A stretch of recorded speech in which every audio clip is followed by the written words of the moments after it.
Good morning, student. Myself, Ruduman, your physics teacher for class 9 and 10 in Modern International School, Iswa. Today, just I am going to solve some examples and some problem from NCERT book for class 9 from unit force and laws of motion. In previous day, just I have solved example number from example 1 to 7. Today example number 8 and rest of problem from exercise just I have to solve. Your example number 8 say that two hockey player of opposite team while trying to hit a hockey ball on a ground collide and immediately becomes entangled. One had a mass of 60 kg and was moving with a velocity of 5 meters per second, while the other has a mass of 55 kg and was moving faster with velocity 6 meters per second towards the first player. In which direction and with what velocity will they move after they become entangled? Assume the friction force acting between the feet of two players and the ground is negligible. बहुत ही important question है। आइए question को पहले समझ लिया जाए। दो hockey player हैं, एक फर्स्ट प्लेयर ये हो गए एंड सेकंड प्लेयर यहाँ पे है। दोनों हॉकी प्लेयर है, दोनों क्या कर रहे हैं, दौड़ करके क्या हो रहे हैं, एक दूसरे की तरफ आ रहे हैं। ये इधर आ रहे हैं, एक इधर। एक का मास है, मास ऑफ फर्स्ट वाले का 60 kg मास है और मूविंग विद वेलोसिटी 5 मीटर पर second. And another second one का मास कितना है, 55 kg है और किस वेलोसिटी से चल रहे हैं, 6 मीटर पर सेकेंड से, है ना। तब क्या है, जब दोनों आपस में टकराते हैं और क्या होते हैं, इंटैंगल होते, एक दूसरे में फंस जाते हैं, एक दूसरे में ये टकराने के बाद उलझ जाते हैं, तो क्या होगा, ऐसे होगा क्या, जिसका मोमेंटम ज्यादा होगा वो दूसरे को धकेल देगा, है ना। तो आपस में जब इंटैंगल्ड हो गए तब क्या होगा, दोनों एक साथ कंबाइंड हो जाएंगे। तो चलो पहले हम एक सिस्टम मान लें और उसका इनिशियल मोमेंटम मान लें। चलो अगर हम इस डायरेक्शन को ले लें तो पॉजिटिव वेलोसिटी है तो u1 इक्वल टू आपका प्लस 5 मीटर पर सेकेंड, देन आपका u2 क्या हो जाएगा जी, -6 मीटर पर सेकेंड होगा ना, बिल्कुल।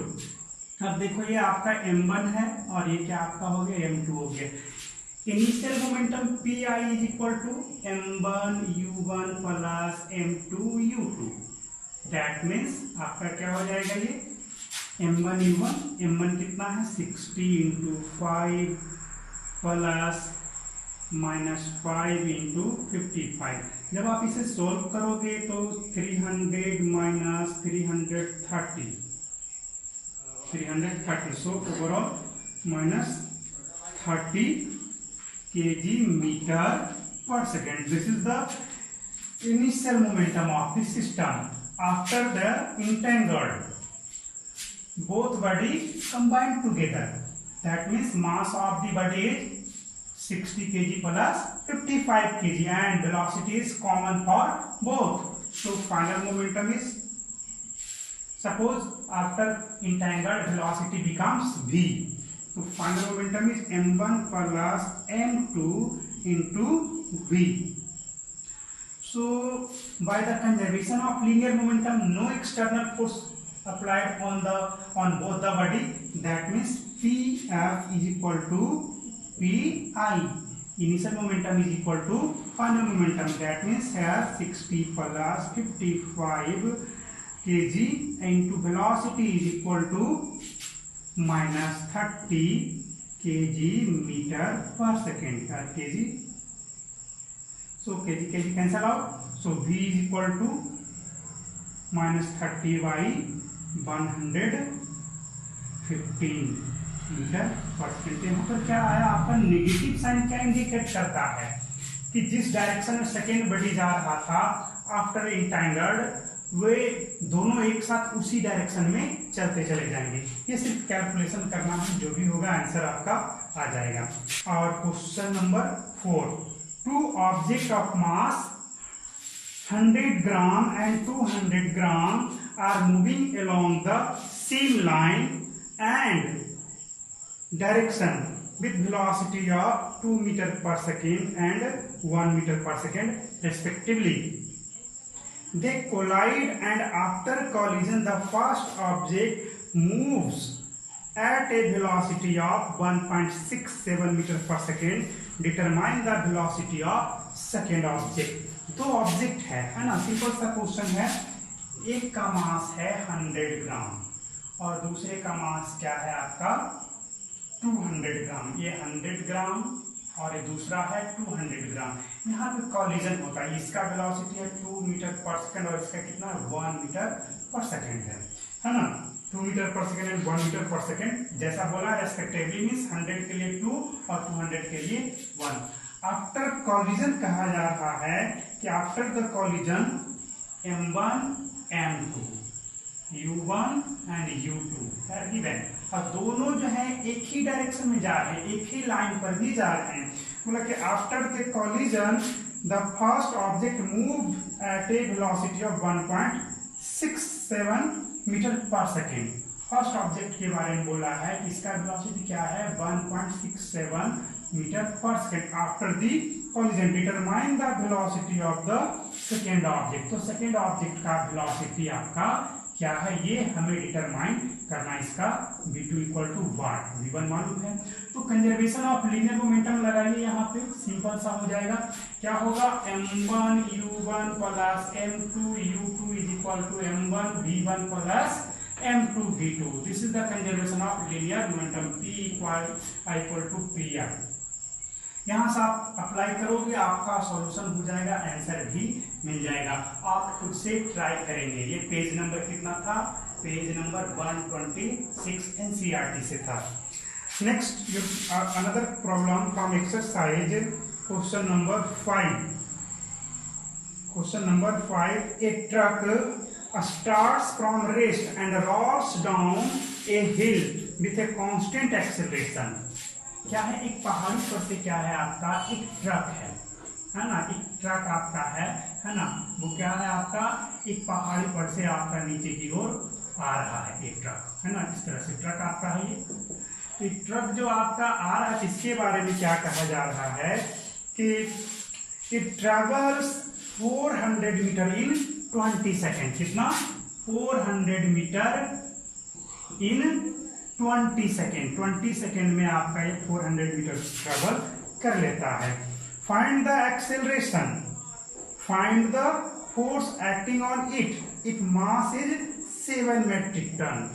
आपका इनिशियल वेलोसिटी दिया गया है, v इक्वल टू कितना दे दिया गया, u इक्वल टू क्या है 0, रेस्ट से स्टार्ट किया है तो डिस्टेंस मालूम है। एक्सेलरेशन फाइंड आउट करोगे, सिंपल सा s equal to u2 plus half et square. क्या है आपका s 400 है, u तो 0 है, प्लस हाफ a इंटू 20 का होल स्क्वायर। कितना आएगा 400 आएगा। तो यहाँ भी 400, यहाँ भी 400, यहाँ से कैलकुलेट करो तो a इक्वल टू कितना आएगा 2 मीटर पर सेकेंड स्क्वायर। एक्सेलरेशन तो मिल गया। फोर्स कितना लग रहा होगा, जब 7 मेट्रिक टन है, 7 metric ton means 7000 kg। Mass of the truck is 7000 kg, 7 metric ton. That is force acting on the truck is क्या हो जाएगा F equal to mass into acceleration. So 7000 into 2 that means 14000 newton. तो ये हो गया आपका answer, हो गया है ना। बहुत इजी क्वेश्चन था, ज्यादा तो हमें समय नहीं लेना चाहिए था। नेक्स्ट प्रॉब्लम इज जैसा red a stone, question number 6। ये क्वेश्चन नंबर 5 था, अब क्वेश्चन नंबर 6 पे आ जाओ। A stone of mass 1 kg is thrown with a velocity of 20 meter per second across the frozen surface of a lake and comes to rest after traveling a distance of 50 meter. What is the force of friction between the stone and the ice? हमें force of friction find out करना है। Simple सा question है। एक lake, एक frozen lake means आपका एक झील है पानी का, वो जम चुका है बिल्कुल। तो अब क्या किया गया है कि ए स्टोन इज थ्रोन, एक स्टोन को फेंका गया। कितने केजी का है ये? 1 केजी का है ना। कहाँ पे फेंका गया है? इस फ्रोजन सरफेस पे फेंका गया है। क्या वो कुछ दूर जाने के बाद ये रुक जाता है? कितनी दूर जाने के बाद रुक जा रहा है ये? तो क्वेश्चन दे दिया है कि after travelling a distance of 50 metre. Initial velocity कितना दिया गया था इसको? 20 मीटर पर सेकेंड। और फाइनल वेलोसिटी क्या हो गया? 0 हो गया। तो यहाँ से एक्सेलरेशन निकल जाएगा, बिल्कुल एक्सेलरेशन निकल जाएगा, तो रिटार्डिंग फोर्स भी निकल जाएगा। रिटार्डेशन निकलेगा, एक्सेलरेशन यहाँ नेगेटिव आएगा। यहाँ से चलोगे कौन सा फॉर्मूला लगाओगे? v² = u² + 2as। तो v तो 0 है, u हमारा 20² करोगे प्लस 2 इंटू a इंटू 50। यहाँ से कितना आएगा? 400, यहाँ से 100, a = कितना आएगा? -4 मीटर पर सेकेंड। एक्सेलरेशन मिल गया तो फोर्स तो निकल ही जाएगा। मास कितना? 1 kg, दैट मीन्स -4 न्यूटन का फोर्स लगेगा। बन जाएगा आपसे। नेक्स्ट इंपॉर्टेंट क्वेश्चन है आपका अगला जो है क्वेश्चन नंबर 7। आपका ये इंपॉर्टेंट क्वेश्चन नंबर 6 था। आइए क्वेश्चन नंबर 7 किया जाए। क्वेश्चन नंबर 7 से that a 8000 kg engine pulls a train of 5 wagon. A 8000 kg engine pulls a train of 5 wagon. कितना वैगन है? 1 2 3 4 एंड हियर इज 5। इस तरह से आपका ट्रेन के 5 डब्बे आपको लगे हुए हैं, इस तरह से हैं। और ये क्या है? आपका इंजन है। ये आपका इंजन है, ठीक है। क्वेश्चन ये कह रहा है आपका कि a 8000 kg engine pulls a train of 5 wagons, each of 2000 kg, along a horizontal track. If the engine exert a force of 40,000 Newton and track offer a friction of 5,000 Newton, then calculate the net accelerating force and the acceleration of the train and the force of wagon 1 on wagon 2. आइए समझा जाए। कहा ये गया question कि हमारे पास एक train है जिसमें क्या है? 8000 kg का उसका इंजन है। बाकी 2000 kg का क्या है? सारे डब्बे का मास दे दिया गया है, जो भी वैगन्स हैं 2000 kg का भी सारे का है। अब क्या किया जा रहा है कि इंजन जो है आपको 40,000 न्यूटन का फोर्स एक्सर्ट करता है और ट्रैक जो है वो 5000 न्यूटन का फ्रिक्शन ऑफर करता है। कितने का? 5000 का। तो फ्रिक्शन क्या करेगा? Always opposes the accelerating force. जो एक्सेलरेटिंग फोर्स है उसको ये अपोज करेगा। दैट मींस नेट फोर्स कितना लगेगा? वैगन जो है इसको इधर खींच कर ले जाना चाह रहा है, बट ट्रैक जो है इसको फ्रिक्शन ऑफर कर रहा है, उसको जाने में विरोध कर रहा है। तो नेट एक्सेलरेटिंग फोर्स कितना हो जाएगा? तो 4000 माइनस 5000। क्लियर? तो फर्स्ट में आपका क्या हो गया? फर्स्ट में आपका net accelerating force is net accelerating force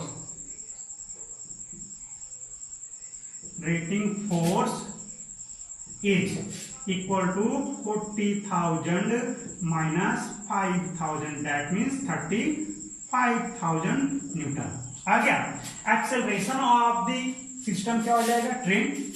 B में क्या? एक्सेलरेशन ऑफ द ट्रेन क्या हो जाएगा? तो पूरे सिस्टम के साथ चलेगा तो आपको कौन? ये 8000 चलेगा, टोटल चलेगा।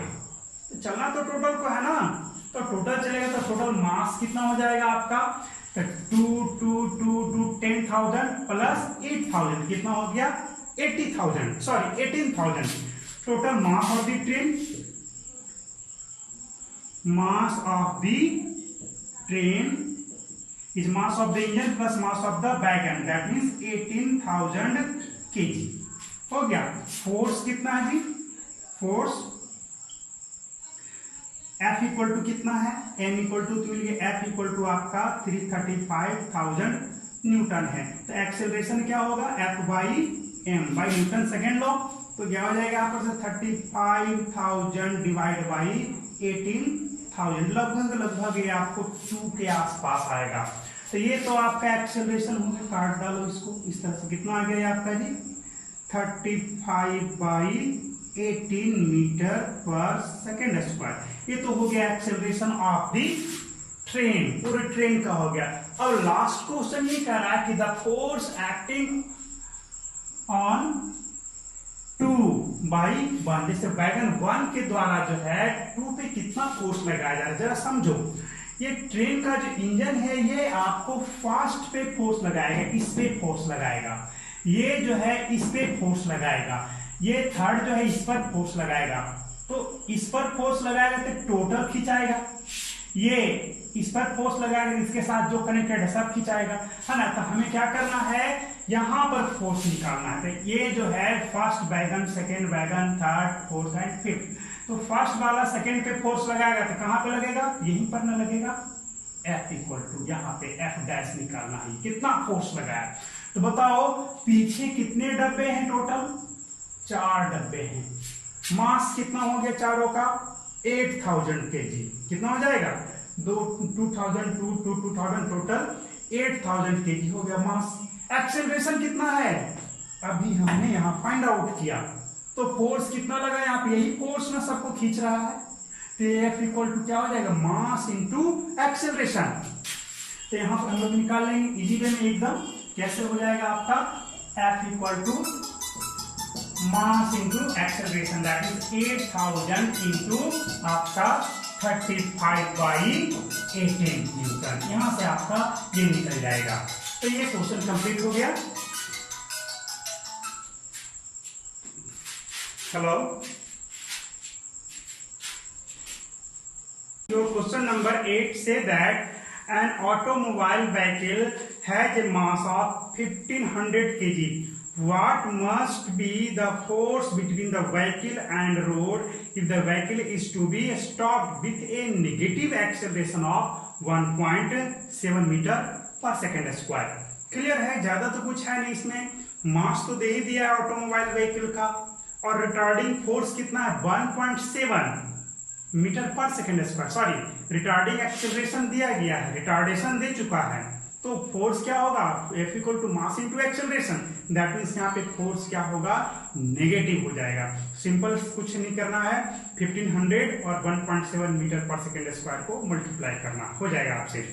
What is the momentum, question number 9, what is the momentum of an object of mass m moving with A velocity v? तो सिंपल है, momentum is the product of mass and velocity of the object, that means m into v। Question number 10 say that, बहुत ही important है ये समझना, using A horizontal force of 200 Newton be intended to move a wooden cabinet across a floor at constant velocity. What is the friction force that will be exerted on the cabinet? जैसे क्या है, एक wooden cabinet है आपका, है ना। Question number 10 है, शायद 10 ही है ना, यस 10 है। उसे क्या किया जा रहा है, 200 न्यूटन से खींचा जा रहा है, और ये आपको कांस्टेंट वेलोसिटी के साथ मूव कर रहा है, स्पीड नहीं बढ़ रहा है। इसका मतलब क्या हुआ कि इस पर जो नेट फोर्स लग रहा है वो नेग्लिजिबल है, तभी ना एक्सेलरेशन 0 है। That means friction is also equal to 200 newton according to newton's third law. जितना फोर्स इधर अप्लाई किया उतना ही फ्रिक्शन का फोर्स लग गया, है ना। तो इस तरह से आपका एक्सेलरेशन क्या हो गया, 0, है ना। तो क्या हो गया, 200 ही हो जाएगा। Next question is 11, two objects each of mass 1.5 kg are moving in the same straight line but opposite direction। दो बॉडी हैं जिनका मास कितना दिया गया, क्वेश्चन नंबर 11 आ जाओ, है ना। दोनों का मास आपका 1.5 kg है and moving opposite in direction, दोनों एक दूसरे के अपोजिट में मूव कर रहे हैं with the velocity of each object is 2.5 metre पर सेकेंड। ये दोनों का वेलोसिटी कितना है, 2.5 मीटर पर सेकेंड। इसका भी है, इसका भी है। है ना, ये इधर आ रहा और ये इधर जा रहा है। अब कह रहा है कि what will be the velocity of the combined object after collision. जब ये दोनों आपस में स्ट्राइक करेंगे, टकराएंगे, ये m1 हो गया, ये आपका m2 हो गया, ये u1 हो गया और ये आपका क्या हो गया, u2 हो गया। u2 हमारा क्या हो जाएगा, नेगेटिव, u1 क्या है, पॉजिटिव है, दोनों अपोजिट डायरेक्शन, इसलिए इसे हमने नेगेटिव लिया। तो इनिशियल मोमेंटम क्या होगा, दोनों का मास सेम है, वेलोसिटी भी सेम है ना। आफ्टर कॉलिजन आपका इनका जो मोमेंटम होगा वो क्या होगा, है ना, वो बिफोर कॉलिजन क्या होगा मोमेंटम, ये पता कर लें। तो बिफोर कॉलिजन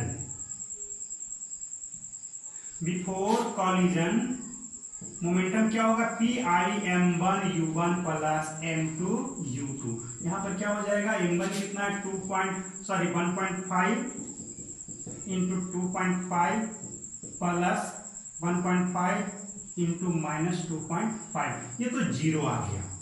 तो इनिशियल मोमेंटम जीरो है, तो फाइनल मोमेंटम भी क्या होना चाहिए, जीरो।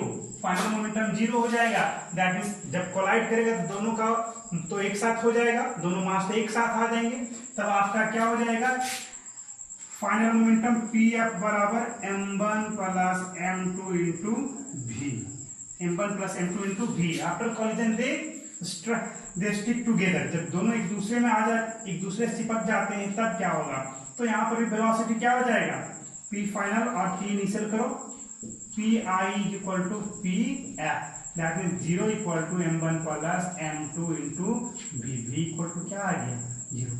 फाइनल वेलोसिटी क्या हो जाएगा दोनों का, 0। ये क्वेश्चन नंबर आपका 11 था।